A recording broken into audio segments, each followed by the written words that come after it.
Kim Jong উনের হেরেমের গোপন কাহিনী। একসময় রাজা বাদশাদের হেরেমে ভর্তি থাকত যৌনদাসী। প্রাচীন ও মধ্যযুগীয় ইতিহাসের পাতা উল্টালেই ইউরোপ থেকে আরব, এমনকি খোদ ভারতেও এমন নজির মিলবে ভুরি ভুরি। কিন্তু আধুনিক সমাজে শাসক গোষ্ঠীর মধ্যে এই প্রথার প্রচলন দেখা যায় না কোথাও। না, কোথাও বললে হয়তো ভুল বলা হবে। এখনও মধ্যযুগীয় এই রীতির যথাযথ উদযাপন বজায় রেখেছে নিষ্ঠুর স্বৈশাসকের দেশ উত্তর কোরিয়া।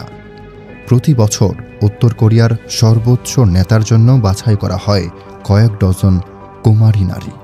ঠিক কিভাবে এসব সুন্দরী নারীদের বাছাই করা হয় তারই চাঞ্চল্যকর তথ্য উঠে এসেছে গণমাধ্যমে।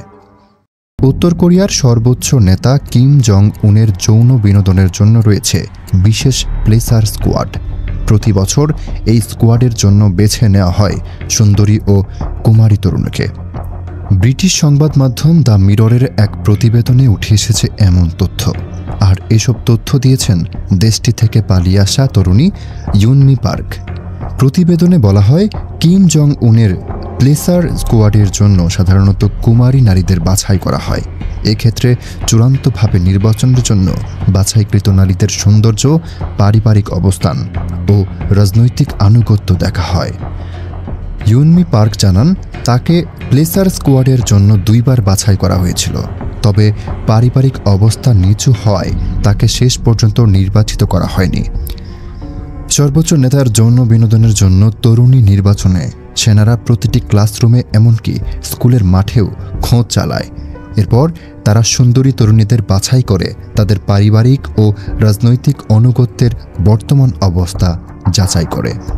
এ সময় যেসব পরিবারের সদস্যদের কেউ উত্তর কোরিয়া থেকে পালিয়ে গেছে অথবা যেসব পরিবারের কোনো আত্মীয় দক্ষিণ কোরিয়া কিংবা অন্য কোনো দেশে বসবাস করে তাদের বাদ দেওয়া হয়।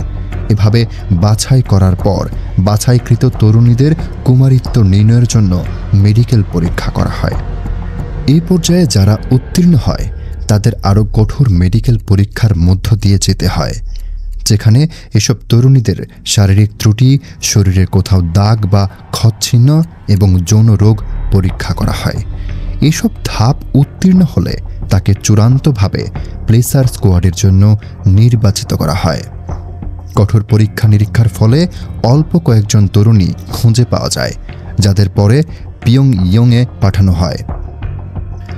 একবার নির্বাচিত হলেই এই তরুণীদের একমাত্র উদ্দেশ্য স্বৈরশাসককে যৌন তৃপ্তি দেয়া।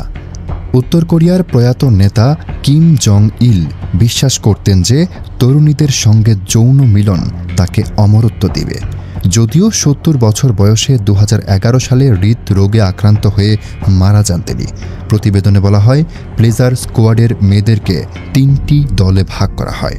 একটি দল বডি ম্যাসাজের জন্য, অন্য একটি নাচ ও গানের জন্য প্রশিক্ষণ প্রাপ্ত হয়ে থাকে। তৃতীয় দলটিকে স্বৈর শাসক ও অন্যান্য পুরুষদের সঙ্গে যৌন মিলন করতে হয়। সবচেয়ে আকর্ষণীয় মেয়েদের রাখা হয় স্বৈর শাসকের জন্য। বাকিদের তার অধীনস্থ জেনারেল ও রাজনীতিবিদদের মনোরঞ্জন করতে হয়। স্কোয়াডের সদস্যদের বয়স 20 বছরের মাঝামাঝি হয়ে গেলে তাদের বাদ দেওয়া হয়। তখন তাদের মধ্যে কেউ কেউ নেতাদের দেহরক্ষীদের বিয়ে করে।